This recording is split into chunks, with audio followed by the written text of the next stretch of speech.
Hello everyone, welcome to my GK classes. I hope you all are doing well. So दोस्तों, आपको कल की class कैसी लगी? आई होप आपको पसंद आई होगी और आने वाले एग्जाम में आपको से बहुत सारे क्वेश्चंस देखने को मिलेंगे। तो दोस्तों, आज मैं आपको पढ़ाने वाली हूँ बजट, जो कि एग्जाम के पॉइंट ऑफ व्यू से बहुत ज़्यादा इंपॉर्टेंट है। और हाँ दोस्तों, अगर आपने अभी तक मेरे चैनल को सब्सक्राइब नहीं किया है तो कर लीजिए, और आज की क्लास अगर आपको पसंद आए तो अपने दोस्तों के साथ भी शेयर कीजिए। तो चलिए हम बजट के बारे में बात करते हैं। दोस्तों, जो बजट 2022-23 जो 1 फरवरी 2022 को प्रस्तुत किया गया था, लेकिन वो मैं नहीं पढ़ा पाई, बट आज मैं वो आपको पढ़ाऊंगी। तो दोस्तों, पूरे बजट को पूरे ध्यान से सुनिएगा। दोस्तों, मैं यहाँ पर ज्ञान नहीं बांटूंगी, जो केवल क्वेश्चन एग्जाम के पॉइंट ऑफ व्यू से इंपॉर्टेंट है, हम उन्हीं सब पर बात करने वाले हैं। वैसे तो दोस्तों, अगर आप पूरा बजट देखना चाहते हो तो जो बजट का भाषण, जो स्पीच है, आप वो सुन लीजिएगा। वही दोस्तों पूरा बजट है। बट जो उसका निचोड़ है, जो उसके कुछ इंपॉर्टेंट्स पॉइंट हैं, वो मैं आज आपको पढ़ाने वाली हूँ। तो पूरे वीडियो को पूरे शिद्दत से, पूरे मन से देखिएगा, क्योंकि दोस्तों जितने भी एक साल में आपके एग्जाम्स होंगे ना, जितने भी अलग अलग, उन सब में इससे क्वेश्चंस जरूर पूछे जाएंगे। और हाँ दोस्तों, मेरी एक जो पर्सनली जो लाइन मुझे बहुत ज़्यादा पसंद है, वो मैं आपको सुनाने वाली हूँ। तू हंस, तू मुस्कुरा, तू रोना कम कर दे, और तू जिंदा है इस जिंदगी के नाक में दम कर दे। तो चलिए दोस्तों, स्टार्ट करते हैं। तो सबसे पहले दोस्तों, जो यूनियन बजट 2022 से जो हमारी भारत की जो वित्त मंत्री हैं निर्मला सीतारमण जी ने लगातार चौथी बार दोस्तों ये बजट पेश किया है। और ये पेपरलेस बजट था। और जो इससे पिछली बार जो 2021-22 का जो बजट है, वो भारत का पहला पेपरलेस बजट है। आइए हम बात करते हैं। और हाँ, जो बजट हम उसको क्वेश्चन आंसर के फॉर्म में देखेंगे, जिससे कि आपको बहुत आसानी से समझ में आए। तो सबसे पहला क्वेश्चन है, वार्षिक वित्तीय विवरण का उल्लेख संविधान के किस अनुच्छेद में है? ए अनुच्छेद 280, बी अनुच्छेद 112, सी अनुच्छेद 110 एंड डी अनुच्छेद 266 एक। तो दोस्तों, इसका राइट आंसर क्या होगा? इसका राइट आंसर है ऑप्शन नंबर बी, अनुच्छेद 112। और हाँ दोस्तों, जो बजट जो शब्द है ना दोस्तों, इस बजट के जो बजट शब्द है, मैं आप लोग को बता दे रही हूँ, जो बजट शब्द है, इस बजट की जगह पर हमारे संविधान में कौन सा वर्ड है? वो है वार्षिक वित्तीय विवरण।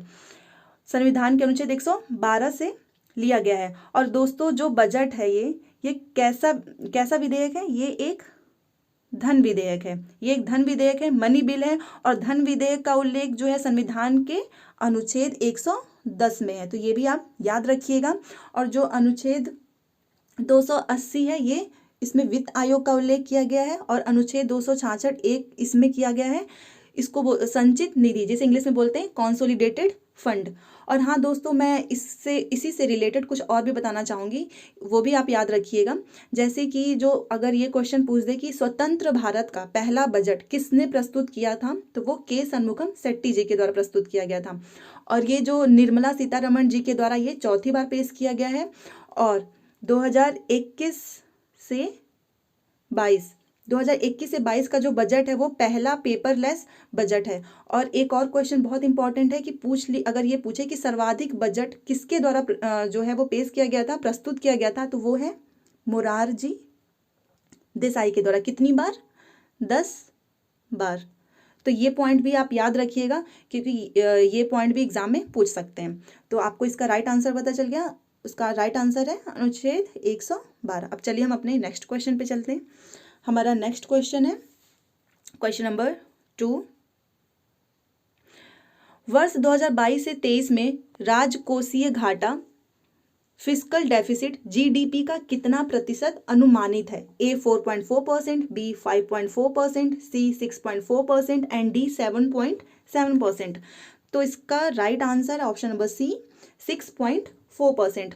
जो राजकोषीय घाटा, जिसको इंग्लिश में बोलते हैं फिस्कल डेफिसिट, इसका क्या मतलब होता है कि जो उधार लिया जाता है, उसको बोलते हैं फिस्कल डेफिसिट। और इसके साथ एक और पॉइंट याद रखिएगा कि अगर पूछ दे कि 2021-22 में कितना था ये, तो ये था 6.9%। और अभी 2022-23 में कितना है? तो ये है 6.4%। और हाँ दोस्तों, जो इस राज्य का जो राजकोषीय घाटा जो है, वो अपनी जीडीपी का कितना, जो राज्य हैं वो राजकोषीय घाटा अपनी जीडीपी का कितना कर सकते हैं? तो वो कर सकते हैं 4%। ये भी पॉइंट याद रखिएगा। अब हम चलते हैं अपने नेक्स्ट क्वेश्चन पे। Question number third. Question number third is,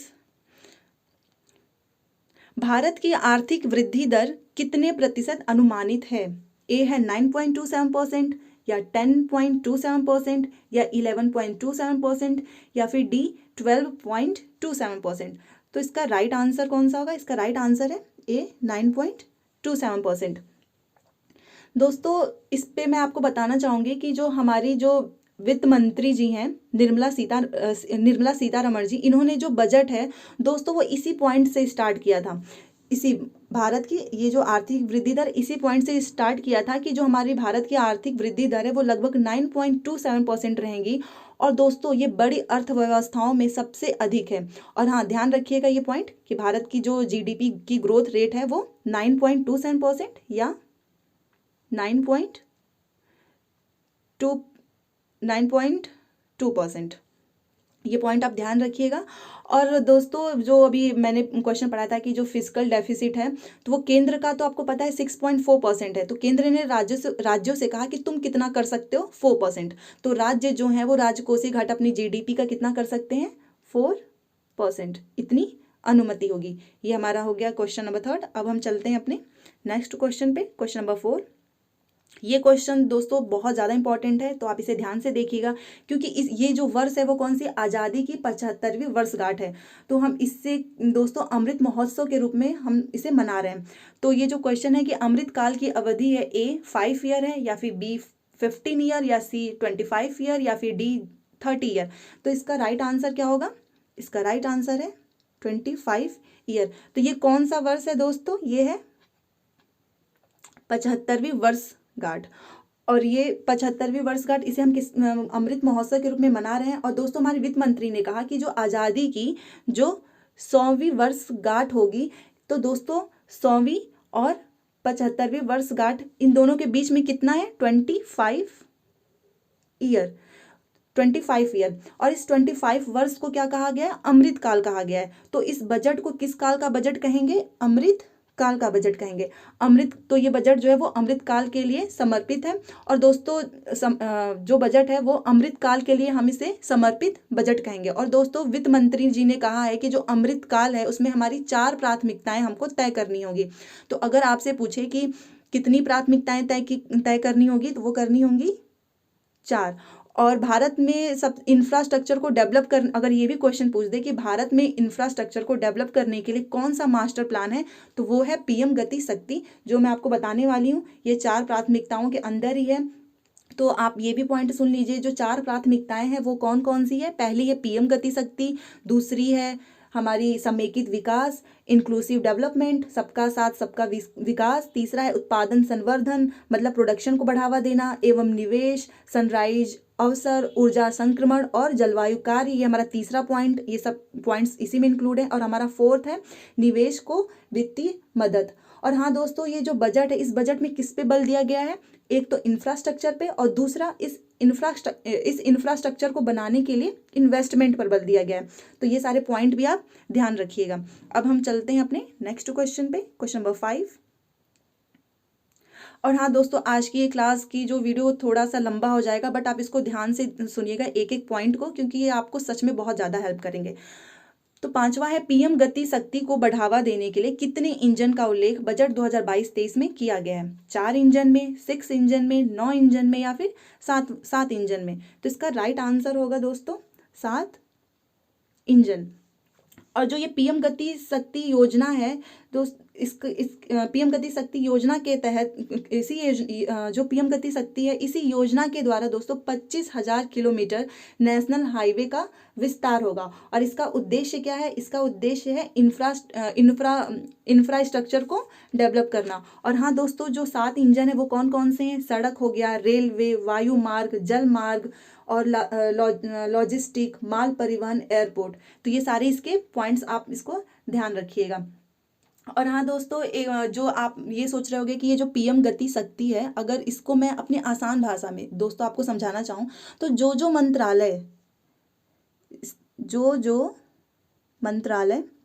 मंत्रालय आपस में एक दूसरे से लिंक हैं, उन सभी को एक साथ जोड़ देना, ये दोस्तों है पीएम गति शक्ति योजना। आई होप आप लोग को समझ में आया होगा इसका मतलब।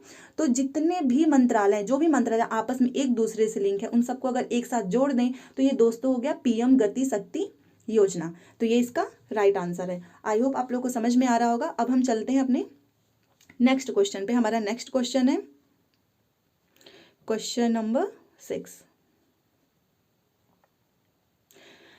क्वेश्चन नंबर 6 इज बजट 2022 से 23 में सर्वाधिक एक्सपेंडिचर, जिसे बोलते हैं हिंदी में व्यय का स्रोत है। ए है ब्याज भुगतान इंटरेस्ट पेमेंट, बी है कर शुल्क में राज्य का हिस्सा, सी है रक्षा एंड डी है सब्सिडी। तो दोस्तों इसका राइट आंसर है ए। सर्वाधिक तो है सर्वाधिक जो एक्सपेंडिचर का स्रोत है वो है हमारा इंटरेस्ट पेमेंट, ये पहले पे है। और जो कर शुल्क में राज्य का हिस्सा है वो हमारा हो गया दूसरे पे। और हाँ दोस्तों, एक्सपेंडिचर का मतलब मैं आपको बताना चाहूंगी कि किसे बोलते हैं, उस उधार के ब्याज को चुकाने में, उसको क्या बोलते हैं, ब्याज भुगतान। तो ब्याज भुगतान किसे बोलते हैं, जो भी उधार है उसके ब्याज को चुकाने में, उसको बोलते हैं ब्याज भुगतान। और हाँ दोस्तों, ब्याज भुगतान में कितना पैसा जाएगा, अगर 1 रुपये में से 20 पैसा जाता है। ब्याज भुगतान में 1 रुपये में से 20 पैसा जाता है। और जो रक्षा और सब्सिडी है, इन दोनों पे कितना, 8 पैसे खर्च होते हैं। इन दोनों पे 8 पैसा खर्च होगा। और दोस्तों अगर ये पूछ ले कि जो कर प्राप्त होता है उसमें राज्य का कितना हिस्सा है, ये भी आप पॉइंट याद रखिएगा। तो उसमें राज्य का कितना है, 17 पैसा। ये पॉइंट भी आप ध्यान रखिएगा। अब हम चलते हैं अपने नेक्स्ट क्वेश्चन पे। Question number 7। Question number 7 is PIL, जिसका फुल फॉर्म है प्रोडक्ट, ये इसका फुल फॉर्म भी आप याद रखिएगा क्योंकि ये भी पूछे जाते हैं एग्जाम में। PIL production link incentive scheme के तहत कितने सेक्टर में आगामी 5 वर्षों में 30 लाख करोड़ का अतिरिक्त उत्पादन किया जाएगा। A 13 sector, B 14 sector, C 16 sector and D 19 sector. तो दोस्तों इसका राइट आंसर क्या होगा, इसका राइट आंसर है 14 सेक्टर। ये पॉइंट आप याद रखिएगा। और हाँ दोस्तों, ये जो कभी कभी एग्जाम्स में ये भी पूछ लेगा कि ये जो 14 सेक्टर है इसमें किस पे बल दिया गया है। तो दोस्तों मैं आप लोग को ये बताना चाहूँगी कि जो हमारी वित्त मंत्री जो निर्मला सीतारमण जी हैं, उन्होंने ये बोला कि जितने भी रोजगार, जो 60 लाख रोजगार की जो बात की गई है कि 60 लाख नए रोजगार और 30 लाख करोड़, जो इसमें पॉइंट लिखा ही है 30 लाख करोड़ का अतिरिक्त उत्पादन, ये इसके अंदर है। और जो PIL production link incentive scheme, इसका अर्थ क्या है, इसका अर्थ है उत्पादन को बढ़ावा देना। तो दोस्तों इसका एक ही मतलब है कि इसके तहत जो PIL है, इसके तहत 60 लाख नए रोजगार और 30 लाख करोड़ का अतिरिक्त उत्पादन, वो 14 सेक्टर के अंदर आएगा। तो ये क्वेश्चन इंपॉर्टेंट है, आप इसको याद रखिएगा, इसका फुल फॉर्म भी याद रखिएगा और इसका अर्थ भी। अब हम चलते हैं अपने नेक्स्ट क्वेश्चन पे। हमारा नेक्स्ट क्वेश्चन है क्वेश्चन नंबर 8। क्वेश्चन नंबर 8, 2022 से 23 के बजट में PPP मॉडल पर कुल कितने मल्टी मॉडल लॉजिस्टिक पार्क बनाने की घोषणा की गई है। A 4, B 8, C 9 या फिर D 5। तो कितने की गई है, इसका राइट आंसर होगा 4। और हाँ दोस्तों, ये जो PPP है, इसका जो फुल फॉर्म है वो आप याद रखिएगा। इसका फुल फॉर्म है, यहाँ पे मैं लिख देती हूँ, पब्लिक प्राइवेट पार्टनरशिप। तो इसका फुल फॉर्म क्या होगा, पब्लिक प्राइवेट पार्टनरशिप। मतलब इसका क्या है, जो ये PPP है, पब्लिक प्राइवेट पार्टनरशिप, इसका मतलब है कि जिसमें सरकार भी हो और सामने जो जनता है वो भी इसमें शामिल हो। तो ये है इसका मतलब। आई होप आप लोग को समझ में आया होगा। तो आपको ये समझ में आया कि 2022 से 23 के बजट में पब्लिक प्राइवेट पार्टनरशिप मॉडल पर कुल कितने मल्टी मॉडल लॉजिस्टिक पार्क बनाएंगे, 4। और इसका मतलब भी है कि जिसमें सरकार भी हो और सामने जो जनता है वो भी इसमें शामिल हो। अब हम चलते हैं आज के नेक्स्ट क्वेश्चन पे, question number 9। Question number 9 is अगले 3 वर्ष के दौरान कितने वंदे भारत रेलगाड़ियों का निर्माण किया जाएगा। A 400, B 500, C 800 and D 700। तो दोस्तों इसका राइट आंसर है 400 वंदे भारत रेलगाड़ियों का निर्माण किया जाएगा। और हाँ दोस्तों, एक पॉइंट और बताना चाहूंगी कि जो 2022-23 में देशी विश्व स्तरीय प्रौद्योगिकी और क्षमता वृद्धि कवच के तहत रेल मार्ग नेटवर्क में 2000 किलोमीटर जोड़ा जाएगा। तो दोस्तों ये जो कवच है, कवच तकनीक, इसे आपको समझना होगा कि ये कवच तकनीक क्या है। तो दोस्तों ये जो कवच तकनीक है, तो इसे मैं आपको बता रही हूँ कि एक रेलवे ट्रैक है, ये रेलवे ट्रैक है।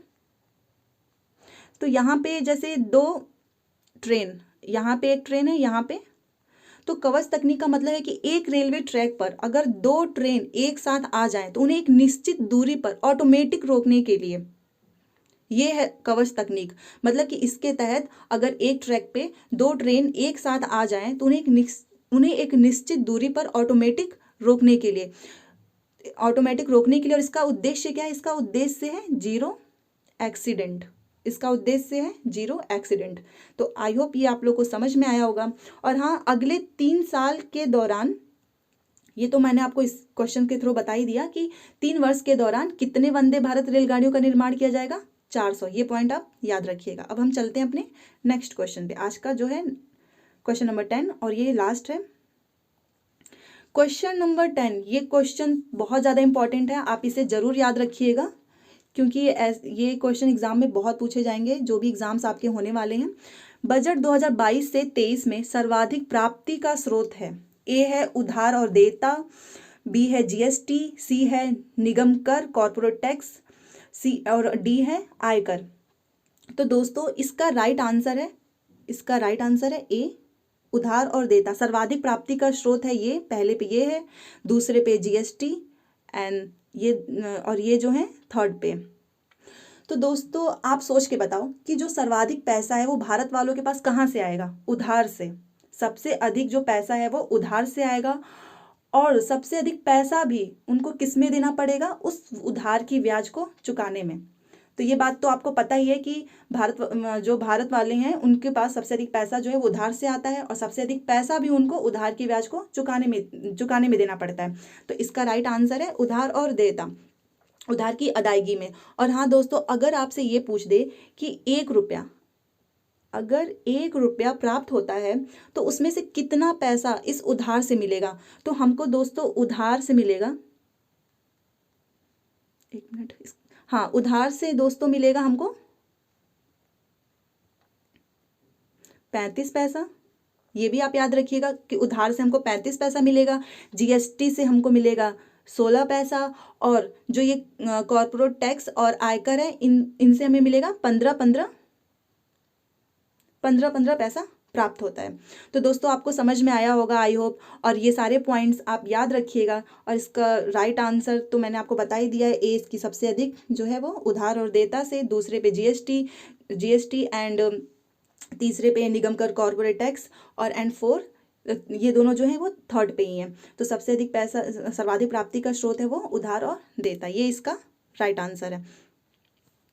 तो दोस्तों आपको कैसी लगी आज की क्लास, प्लीज़ मुझे बताइएगा। और अगर आपको ये मेरी क्लास अच्छी लगे तो अपने दोस्तों के साथ भी शेयर कीजिएगा। और हाँ, आज मैंने पार्ट 1 इसलिए किया क्योंकि इसमें बहुत सारे क्वेश्चंस थे, तो आज हम लोगों ने 10 पढ़ा।